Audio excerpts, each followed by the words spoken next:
Good afternoon, everyone, and welcome to the second of our 2025-26 Lunch and Learn series. This one is titled Learning as We Go, which is something that we're doing with our technology as well, because we've literally just managed to make it work a fraction of a second before. Few teething issues, but we're very calm, aren't we, Claire? Very Totally. calm. So I am here today. Hopefully, you know who I am. My name's Matt Malone. I'm the head of outreach for Beyond Autism, and I'm here today with Claire Smee, who is a teacher and a SEND parent herself. And why don't I let you introduce yourself, Claire? Why don't we start with you just telling us a little bit about your background in education, and then a little bit of potted history of your time as a parent as well. Is that okay? Yeah, absolutely. So I started out volunteering in a special school. So I kind of did every job there through all the way up. So I started as a volunteer, then worked as a special support assistant, did my higher level teaching assistant, and loved it. I really focused on the sensory and behaviour elements of stuff, and they really took my interest. I loved the kids that just needed that extra bit of support, working out how we could problem solve through some tricky stuff. Got to the point I just got a bit frustrated with what I couldn't do as an HLTA, so then went to university, did my degree in primary education, mainstream placements, loved it, but knew my heart was in special schools. And so went back, got a job in a special school as a teacher, loved it, had a great time, became head of behaviour, and then got pregnant and had my first lovely child. So I've got a 4-year-old boy and a nearly 2-year-old daughter. And as it turns out, they're both very special and very wonderful and have led me on a whole different journey that, you think you can understand it when you're teaching children with special needs, but when they're your own, it is a totally different ballgame. Yeah, yeah. I mean, we're going to come on to those kind of points in more detail, but just for me to respond to that, I definitely recognize, and I think sometimes I look back at my earlier career and think to myself, I thought I understood what it's like for those parents when those kids go home. I thought I had a good idea, but when you're in the workplace and you've got teams of people and you've got a playground and you've got structures, actually supporting those young people can be easier than it can be when they go into your home life and you've got to cook and do all these other things at the same time as Yeah. managing these young people. So I'm sure that's a familiar experience, and that's something that we're going to talk about today. And just to recap to those of you that are listening, we've had a lot of signups and a lot of questions. The way it works, Claire, is we do this live, but then it goes out on YouTube as well. So a lot of the people who are interested will pick it up there, and this can really help a much wider range of people than are here today. But if you are with us live today and you have a question, please do pop it in the chat.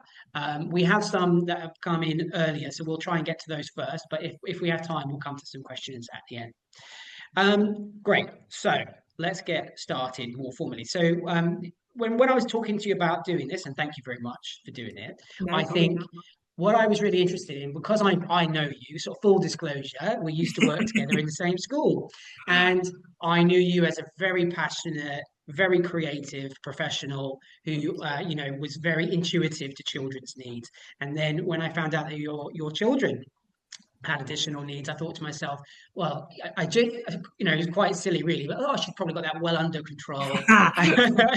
You're the most prepared person in the world. But I think what's unique about your experience is, most people might have thought that, but you yourself, going through it, you can't make those assumptions. It's a different life. So I definitely want to talk about our professional experience today occasionally, but I think today it's more about the parent, Claire, and how that's been for you. So the first thing that we said we would talk about when we talked about doing this was the fact that when you're starting out in that journey, when you're first starting to have concerns perhaps, or whether that could be straight from the moment you're holding your baby, or it might come down later down the line when developmental milestones aren't necessarily lining up in the normative way. So that can be scary, and you can feel pressure as a parent to well, it's my job to look after them and I don't know everything that I need to do. And one of the things you said was asking for help is a strength, and it's something that we need to shout loudly about. So, could you just tell us a little bit about your experience when you first started to have those thoughts about possibly there being some additional needs with your son, and then obviously with your daughter as well? I suppose you were slightly more prepared. And how did you go about? How did you feel? And how did you go about accessing help? And did you find it easy, hard, complicated, messy, any of the above? So, yeah, you're right to take us from there. Yeah, I mean, all of the above, basically. So I had two very different stories with my children. So my son's called Freddie. And so for context, Freddie is 4. He's nonverbal and autistic, a big sensory seeker. So my house, I'm getting a swing installed in my house with that kind of level of, we just adapt and go with what works. But I had a really odd, to begin with, I'd never had a baby before. And for if you have a child, the first child you have that has additional needs, you're going, oh, I don't know, is this normal? Is this not normal? Yeah. All of your new experiences you're having the new experience as a parent at the same time as the same. Yeah. And I kind of thought, I'm not sure he's very good at eye contact. And I thought, well, he's a tiny baby. Are they meant to be good at eye contact? And I thought, oh, this is my school head on going spotting things, but actually turns out I was right. So for him, he was missing all the developmental milestones. We were constantly going, oh, he's not quite doing that yet. And we had a little group of friends, and they were starting to do stuff that he just wasn't doing. And he was doing things in his own way, but we started to have those kind of concerns. And then he had a big autistic regression, and that was the really clear sign something's not right here. So he had kind of up to 25 words and gestures and stuff, and he lost all of them. He didn't have like an overnight regression. It was over the course of a few months. He just lost everything. So he stopped waving and blowing kisses, and any animal noises, they all went. So that's quite a big red flag that medical professionals then listen to. And I imagine it was quite a daunting and worrying time for you guys as a family as well.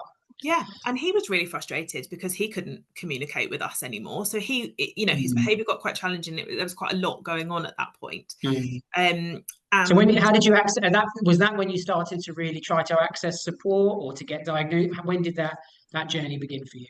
That was when it was really. So that you get the kind of generic like 10-month check for a baby with a health visitor and stuff, all of those things, he just wasn't passing. And they were very much like, we'll wait and see, it's fine. And I was like, early intervention's quite important. Could we maybe? And the waiting list. You're using the lingo, the language, and they're like, oh, this is somebody who's clued in and stuff. I get that at most appointments. I don't say what my background is, and then I get, are you medical or are you in education? Maybe.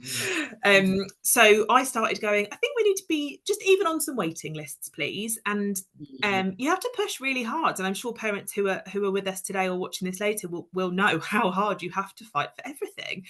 And it just takes so long to get anywhere with anyone. And people are really dismissive. And I had to kind of really put my teacher hat on sometimes and go, no, I need you to take this seriously. I found really helpful taking in lists of stuff and timelines. So I've got a folder for each of my children that's got a developmental timeline. You were building a portfolio of evidence that supported your concerns, so that and you took that in with you, so that if they came back with, well, let's wait and see, you had this. That's right. Okay, that's a really interesting point. Yeah. And that timeline. So with Freddie, I had to go back and work out when he'd crawled and when he'd done stuff by looking at photos and stuff. With Pippa, I just started it from like day one. She had a list of what she was doing and when, because then it's much easier. But again, it's hindsight. And asking for help. I didn't know what help was out there. I didn't know, from a teaching point of view, I'd often worked with the teenagers. So they came beautifully packaged with all of their, plan and their physio and their OT and everything ready. And I was like, how do we get any of this? What do we do? How do you start? One of the questions we've had through actually is, how do I start the process? And when I used to work in schools directly, in mainstream schools, and parents want to get that support. And today, in today's climate where there is a lot of discussion around the future of EHCPs. I know that there'll be parents listening to this that are possibly starting to slightly panic and think, I need to start this process of asking for help, because maybe they've been told by, someone in a school, or they've been told by a doctor, the wait and see approach. And to give both sides of the argument, and to be fair, obviously alongside children with additional needs, they are also just a child, and there's developmental process happening there, and we don't want to medicalize or anything like that without there being a good cause. But I think what I'm hearing from you, and I think I hear from so many parents, is you want to be believed. Nobody knows your child like you do, and you have concerns, and well, let's wait and see doesn't really help with those concerns. And it's evidence is what makes the difference. And we, for a little while we had some concerns about whether there was some epileptic activity, seizure activity for Freddie, and so I was just constantly filming in the hope that I would be able to gather evidence, not that he was having seizures, but what I was seeing they could see, so that they could go, I've seen it, it's fine, which is what we ended up being able to do, which was great. But you aren't believed as a parent, and that's really hard. So just collect all the evidence and just keep knocking on every door. I think it's GP, it's school, it's nursery, it's health visitors, whoever. Did you go to any groups? Any child? Did you go to any family groups, baby and mother groups, and things like that? Did you have access to those? We went to a few of those. Freddie did not like it, shockingly. Right. Okay. And it's quite an antisocial little soul. He's lovely, but he just likes his own company. And he didn't. It was overwhelming for him. So that was part of it. But then we tried a nursery, and he just completely. He stopped eating. He stopped sleeping. He just did not cope. So, and this is so important, isn't it? Yeah, because that sense of community, that and this is not to judge anybody, people should definitely go to those groups if they benefit from them. But if the neurotypical family is benefiting from those groups, and there isn't something available to help new send parents develop that sense of community, to be around other parents and go, this is what I'm going through, is this something similar? Because I've been to those parenting groups with my own children, and you say, oh, he's not sleeping through, or that, and you have that feedback, that instant feedback from other parents. So you and I will talk about this forever, so I will wrap it up in a second, but I just wanted to come back to that point. Is that how, from an emotional, from a family point of view in this time, how did you access a sense of community? Was it isolating? And how did you, if at all, did you manage to navigate that? I am incredibly, incredibly lucky that I have an amazing support network. So my family and friends are fantastic. And I am incredibly lucky with that. And I did make some friends at this baby group that my little man did not like.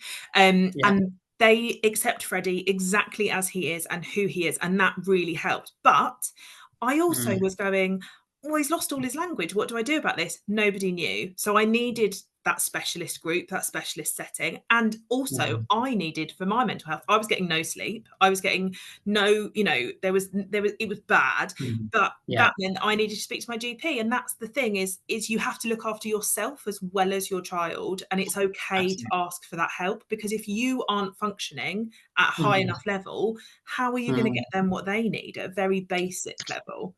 And I think what you said there too about the fact that that parent group accepted Freddie and accepted you. I think so many parents aren't bold enough they take that risk. They're worried about, oh, what if my child hurts another child? There's a lot of social stigma that comes with that. So I think, that's really good advice. Look, just ask people. People are generally nice. Be brave. You deserve that support just as much as any other parents. And be honest. I think that's the whole thing, is just say, we're really struggling with biting at the moment. I'm keeping a really close eye, but please do as well. And we're really struggling with sharing. We're finding this really tricky. Be open and honest. And then people don't go, oh, it's a big surprise. They go, oh yeah, they said they were struggling with that. We know what to say. We know what to do. Accept other people supporting you, because you're going to need it. Yeah, and other children, people would, forget, and you and I will know this from our time as educators. Young children are very accepting usually, because they haven't developed all of these kind of expectations about what normal is yet. So if they're exposed to children who present in different ways, you'd be very surprised at how, the general parents will be very surprised about how inclusive young children can actually be. So They're yeah, amazing. They don't care if yeah. they can talk, if they can walk, if they can do. They just go, "Can I play?" You're like, "Yeah, Yeah, grand. Come on in. It's yeah. great. It's Can I great." also can I smash my car into the sand? Yeah. That looks fun. Yes. So I'm just going to touch on a couple of questions. I think Mm. most of them we've kind of answered throughout the chat, but I'm just going to kind of touch on them explicitly. I had a question come in about, like I said, starting the process of an EHCP, and I just wanted to, and feel free to chime in afterwards. From my experience, you can make a parent application for an EHCP. They are more likely to be turned back than if a school does it.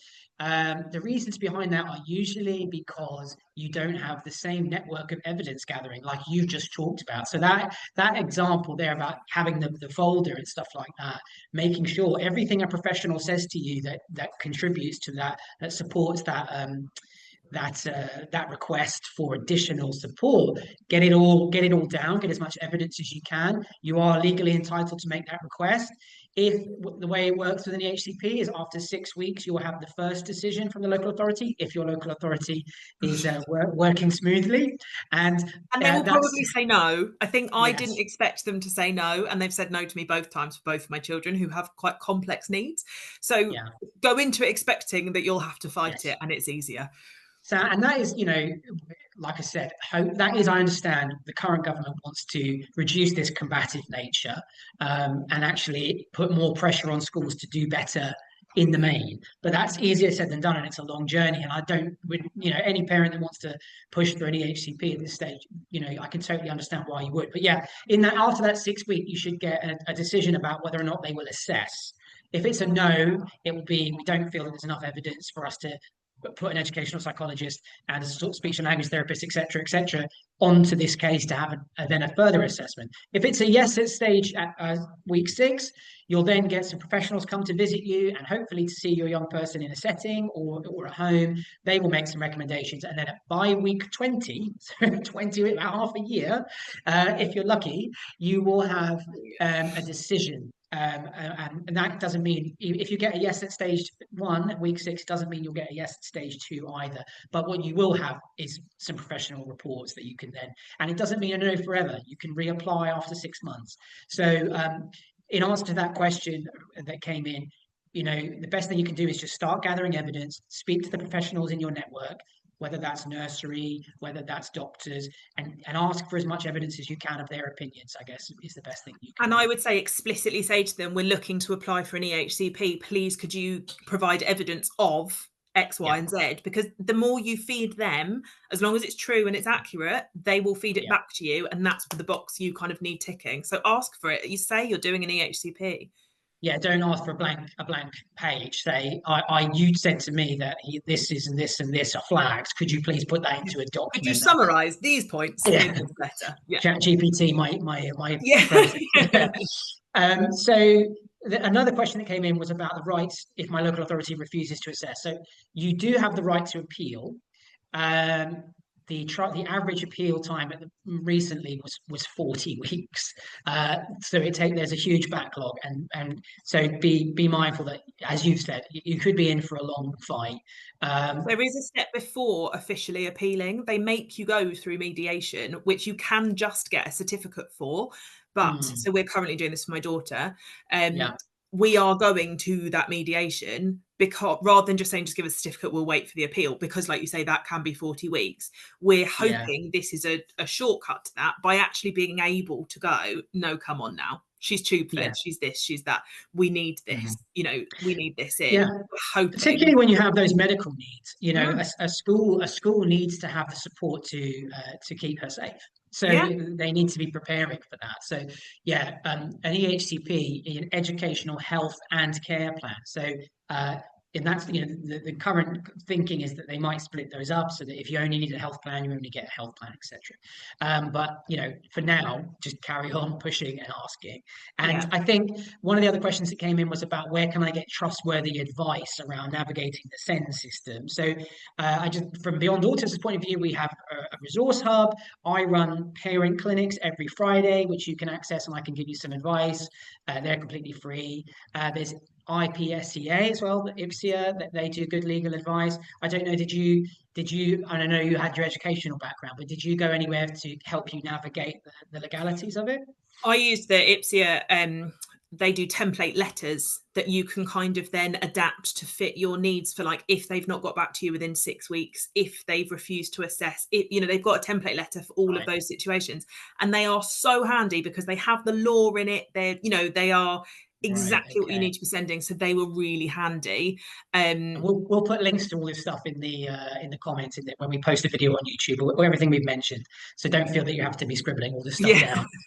Those of you that are listening. So we're going to move on to sort of the second area we wanted to talk about now, which was I really think is a more personal this story from yourself, which is about finding what works for your family and not. I know there's an abundance of online communities and kind of opinions, and you can be somewhat bombarded by what people think you should be doing. And you told me, I hope you don't mind me saying, you told me a story about having to wash your couch covers quite frequently and things like that. So could you maybe just give us a little insight into how your family life has developed to incorporate your two beautiful children?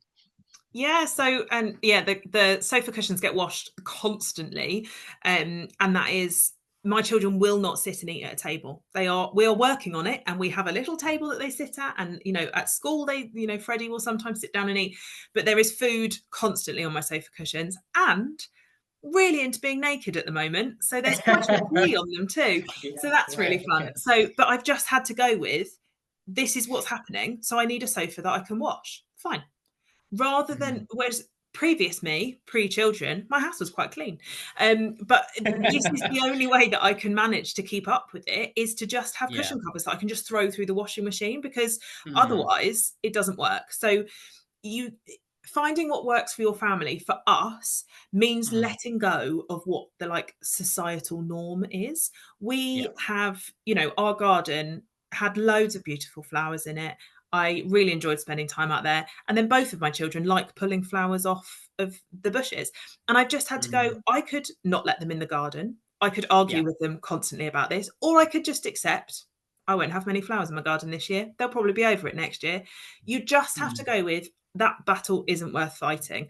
Some battles absolutely are worth fighting, and they're the ones that I'm going to knuckle down on, which is why we're working on eating at a table and all of those kind of things. But you can't do everything, and you can't do it all at once. You're prioritizing. You're prioritizing eating at a table over respecting horticulture at the moment.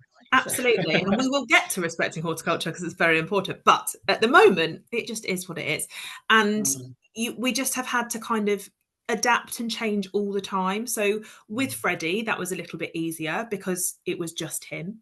But it meant that I had to stop working. Me working and his needs didn't match up. So I had to stop working, and we obviously had to work out how that worked financially and stuff. And then we kind of got settled into a bit of a routine. And then Pippa came along, and Pippa was born poorly. So we spent the first month of her life in a London hospital in the NICU. And that immediately turns your whole life upside down. And I'd had all these worries. By this point, we knew Freddie was autistic, although he wasn't diagnosed. He was very clearly autistic. And so I was going, how is he going to adapt to this new person coming in? He's a real mummy's boy. What are we going to do about this? Had all these plans. Obviously, Pippa went, nah, I'll do what I like, and switch them upside down. And we just had to adapt, and you just have to kind of go with what works. Stay flexible, be kind to yourself. Accept the new normals as they come. Yeah. Yeah. And I was the Yeah. kind of person, I mean, Matt will probably say I used to turn up at work with like a smoothie that looked like I'd scooped it out of a swamp. And, you know, everything was made from scratch. And I was, you know, really. And Freddie eats chicken nuggets occasionally, if we're lucky. He'll eat chips, he'll eat pastries, he'll, you know, really beige, boring food. Thankfully, he really likes fruit. I barely make anything from scratch for him because he will not eat it. So there's no point. I've had to let that go. I've had to go, this is what works for our family. It's not my first choice, but actually him being fed is my first choice. So that's fine. Yeah. Yeah. We just It's those routines, sleep routines, eating routines, you know, that is your battleground, isn't it? Because without sleep, you can't be rested to then help them with their next challenge. So it's a real, it can be difficult. And I think, I wonder, did you have in your, because I remember, even though my children aren't neurodiverse in any way that I'm aware of, other than being descended from me, they, you know, I would hear certain people going, "Oh, so and so sleep." You know, some people, they don't mean to be cocky about it, but they can be like, "Oh yeah, they eat anything." Or they'll. And do you find, does that still bristle with you, or are you now able to kind of just let that go? I think that's part of where having my education background is really handy because you know, I've worked with children who do all of these things and they're still wonderful people, rather than going, oh, if they only ever eat chips, they're going to be you go, oh no, they're all right, they're okay. Yes, they'll live. Yeah. And you just get to, so I've kind of gone, whatever, be fine. Yeah. And I have worked with children, you know, I've been in shops with other people's children having a huge tantrum and really struggling with their behavior. I've done that for someone else. So it's not that I didn't have that personal connection at that time. So now when my children do it, I'm like, well, I've done this before. I didn't care then, so why would I care now? So you know, I'm fairly hard-headed, as you know, that you know, I don't worry. You can let that go, isn't it? I think that's what I wanted to, because I think lots of parents are still waiting for permission to do that, you know, and you know, you do get the occasional person still who will give you a look or something like that, you know. But if your child needs to lay down in the supermarket and scream, you know, then that's what's going to happen. And the sooner that you can accept that that's what's going to happen, then you can start to reduce your own and you can then help them re-regulate. So it's, and it is anxiety inducing. Like Freddie has a buggy because he can really struggle with transitions. So I have had somebody say he's too big for a buggy. And you know, and I immediately, I mean, to be fair, having said I don't care what other people think, that one, I was like, how rude. But I then afterwards thought, what will I say next time? And I just said, that's an interesting thing to say out loud, and carried on. But it's that kind of thought afterwards of I don't need to disclose that he's got autism. I don't need to disclose why he's. You don't need to walk around justifying things to people. No, it is a bit like when your child won't wear a coat and it's really cold, and you're like swinging their coat around, going, "I'm offering it. I did bring a coat. I did bring a coat. This is their choice, not mine." It's like that, but on an extra level, because you're going, yes, they are eating that acorn, which isn't ideal, but if I argue that one, or you know, you're kind of going with, I think, pick your battles, and your battles aren't with the general public. Your battles are within your own situation. You've got to focus on that. Yeah, I mean, there's a phrase that we use in schools, you know, called "be curious, not furious." And if you're a parent or a friend of a parent, or you're in no situation yourself, and you see someone eating the acorn, be curious. Don't run over and go, "Oh my God!" You say, "Oh, I've noticed that Freddie's eating that acorn. Is that something that you are, you know, aware of?" And just be curious. People are more than happy usually to have that conversation, but if you allow them open the door. Oh, I see he's still taking the buggy, or however you would want to phrase it. You know, you don't have to avoid, because I think sometimes we know this from our career, that parents sometimes do want they don't want to be ignored. Yeah. They don't want you to intrude, but they don't also want their children to be ignored because they're different.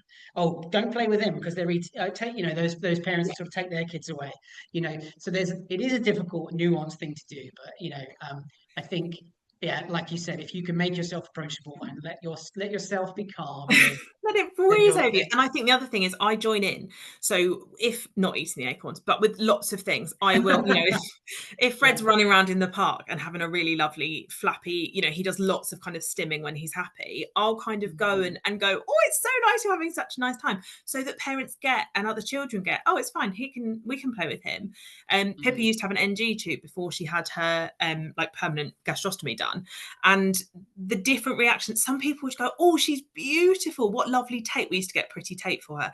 Do you mind me asking why she's got a tube? And I'm like, no, not at all. This is why, blah, blah, blah. Have a chat about it. If people go, what's wrong with her? You go, nothing. She's perfect. Leave me. It's how people approach it, isn't it? And I try really, I tube feed her out in public, and I'll always chat to people about it. I'm very much, if children want to know, I think we should be, answering their questions. Oh, some people need glasses to see. Pippa needs a tube to eat. It's one of those you kind of make it accessible. One of the questions we had was about, what is available to help with these routines and things like that. And we talked about the fact that there are parent groups. They're probably fewer and further between when you're dealing with children with additional needs.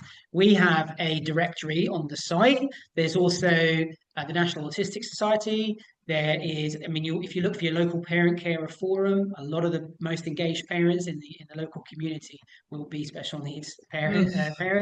And there's also, I just wanted to raise this. There's a thing called Family Fund as well, which we'll put in the notes. So if you do need, you mentioned about having a swing. And it's such a challenge for parents. They're coming from a range, and you also mentioned about the financial decision you had to make and how difficult that can be.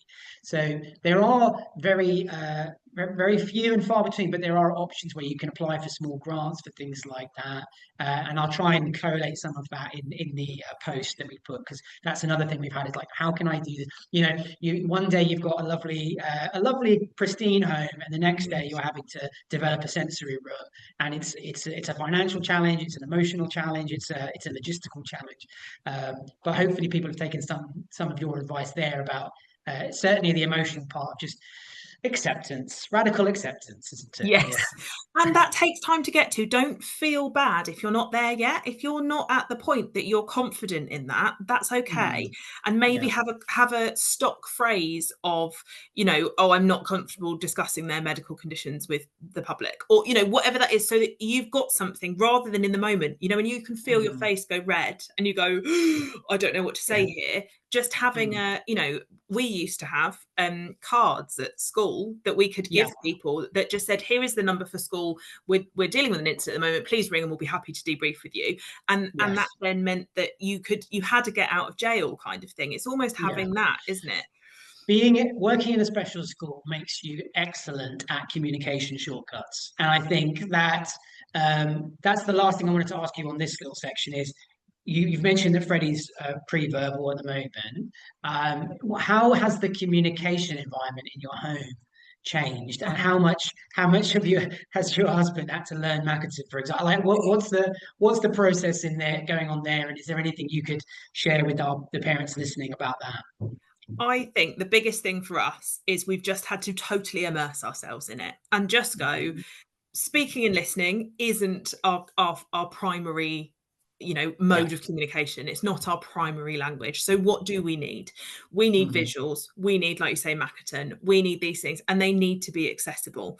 So I've got all of the food things that Freddie will eat are on their photos, because he can work with photos. He can't do symbols yet, so we're on photos. So I've got photos of everything he will eat velcroed onto the fridge, so that they are, and the snack cupboard is next to the fridge, so that when he wants something, at the moment we're just modeling it. So we're just showing him, oh, you've chosen a pastry, or you've chosen crisps, and he's picking the items out. We're just modeling that all the time. We've got next to the TV, we've got all the photos of all the things he'll watch on the TV, so that we can get him to do some choosing, or we can model doing that with him.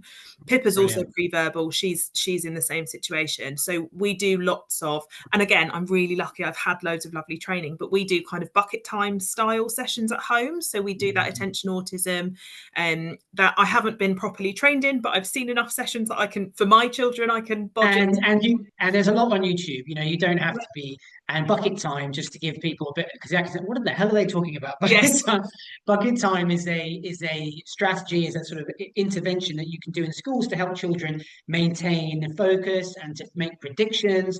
You have songs and you have things that lead on to other things. And the kind of phrase you might use is like an object of reference. If we see the bear, we're going to sing, Teddy Bear's Picnic or something. And it's about building associations that aren't necessarily relying on, just language. So yeah. So yes, so you're doing some home bucket time. Just Great. do bits like that, and it's just all of those little things. You just have to go, let's just do it. And I'm really lucky that my kid's dad is fantastic, and he is so keen. He just goes, show me, tell me, whatever.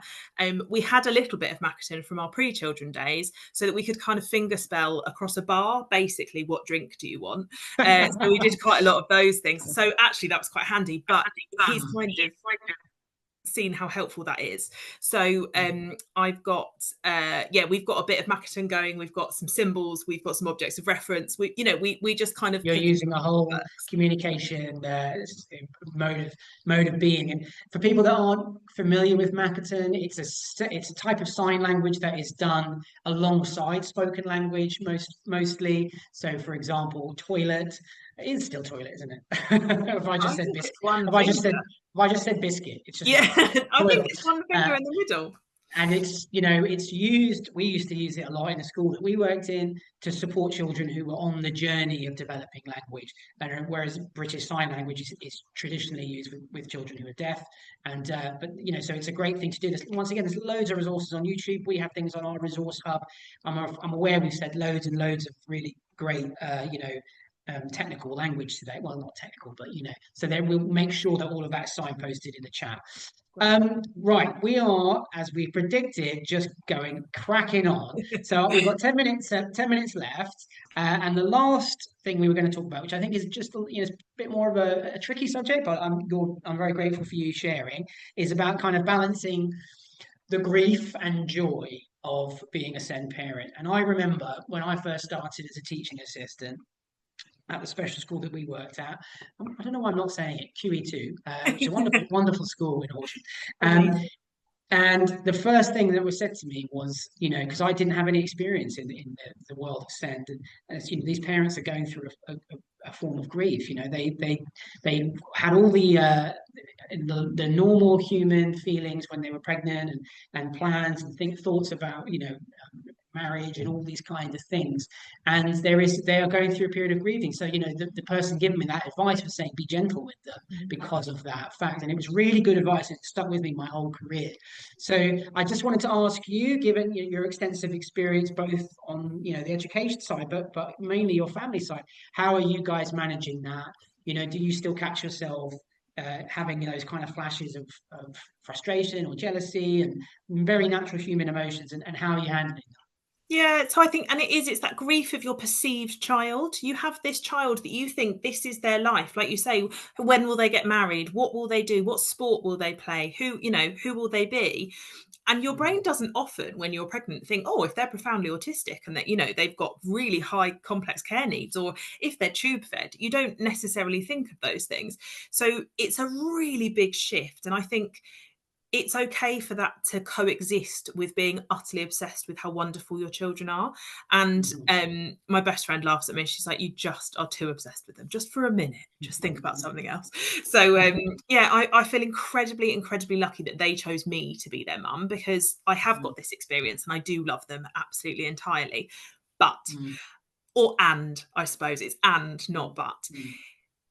It's really hard when we go for like a day out, and we get the double buggy out of the car, we get the backpack with tube feeding stuff, we get emergency kits for if a button comes out, we get sensory regulation tools, we get all of the specific food, because we can't go and sit and eat in a restaurant, but we also can't just buy food out and about because it's not the specific things my children need. And somebody else just turns up and they just get a backpack out that's got a jumper and a biscuit in it. And I think, wow, that looks easy. That looks better. And it is easier. Don't get me wrong, but being a special needs parent is incredibly hard. So you do get jealous, and I do get that. And I really struggled this summer. So Freddie started school this September, And before he had a place confirmed at his new amazing special school, I saw a little meetup of the new reception that he would be in, of the kind of school round the corner. And I just went, I can't be here. Because that is exactly where I would have been at that moment in time if Freddie didn't have autism or Freddie didn't have his needs. And I have a gorgeous niece who is starting to overtake Pippa developmentally. So Pippa's quite developmentally delayed. And my niece is 10 months younger and is just starting to overtake her. And that kind of makes you go, wow, that's a really big step for that to be happening. And it's okay to notice that. I think it's very normal. I felt so guilty that I was jealous that other people just got to go, put your shoes on, we're going for a walk. And I have to do an object of reference 10 minutes in advance. I have to do a special song for we're going out. All of those specific things. And I can do that. I really try and reframe. And I can do that. I have got the capacity to do that. And it means that we do get to go out and do amazing things. And sometimes I see the way my children look at the world and I think, yeah, we should all be a bit more like you, actually. 100%. I think this is something that, from the moment that I entered the world of special needs education, it was a humbling experience, because something that we're really focused on at Beyond Autism is about quality of life measures. We work with children with profound needs right up till post-19, and the average parent or the average person on the street isn't thinking about how privileged they are to have anytime they want the experience of going to a restaurant, whereas some of our parents, that's a trajectory that seems so far away for them, certainly to sit comfortably, or to go to the cinema.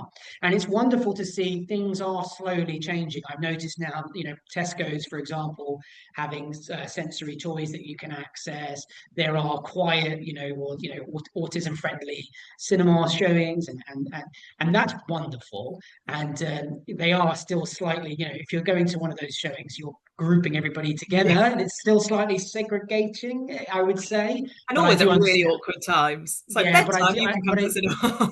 Yeah, but it's for those parents, those children, to really relax and to not think about becoming entangled in something that's going to ruin their day out.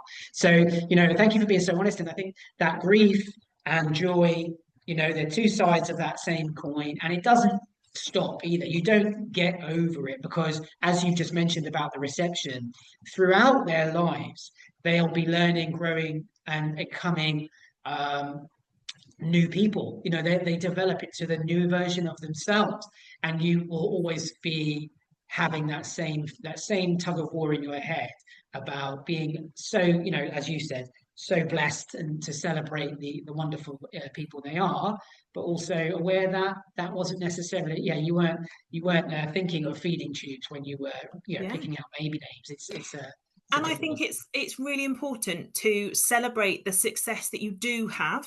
So last autumn, we spent 6 weeks teaching Freddie to peel a banana, and he can now peel a banana by himself, and that is incredible. And such an achievement. It's massive. And for his fine motor skills and for his quality of life, like you're saying, he can do that for himself. He doesn't need help for that. If he wants a banana, he can eat a banana.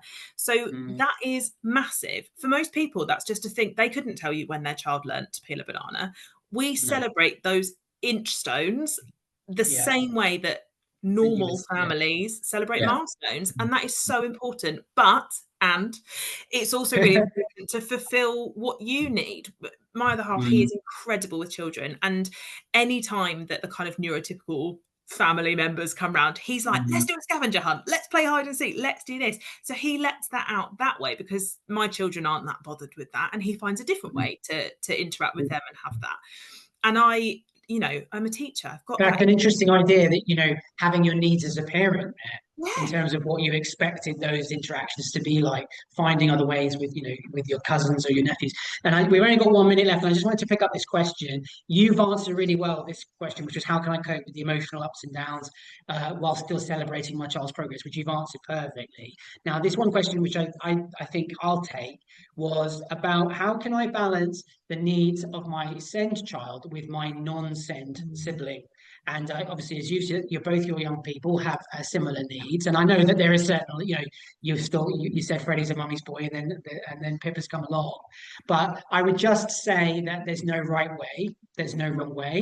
Building up resilience, having protected time for you and your other child is still so important. Um, you know, don't allow a resentment to build because you have to do this and you have to do that. I know it's easier said than done. It depends on the support network you have, but there are actually charities, and there are, if you look at your local authority's local offer, there will be some charities and some groups that focus on supporting siblings of SEND children, because they are very often sometimes overlooked because of the complex nature of home life, and they're little children who need to be celebrated as just as much as everybody else.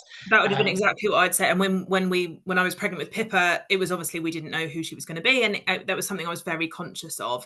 And just that ring fence time for your children. And I think no matter who their siblings are and who they are, that ring fence time that is one-on-one, that you are valuing them as a person, not as a brother or sister, that it makes the biggest difference. Excellent. Yeah, I agree 100%. Right, we've got a few questions in the chat which we're not going to be able to get to, but we will respond via email. And it's now time. Look, I'm very much enjoying this conversation. It's been wonderful to talk to you, Claire, but it is time for us to say goodbye. So just a huge thank you from us, and I really hope we can do this again. I hope everyone has found it useful. And Claire, where can they find you on Instagram and the rest? Yeah, Instagram, TikTok, I'm at the SEN Parent Coach. So you can find me. I share little tips, I share little glimpses of our life and what we're up to, and you can come and join the chaos. Go and see the two beautiful Freddie and Pippa, and join Claire. It's definitely worth your time. Thank you, everybody, today. It's lovely to see you. Thanks so much. Bye. Bye.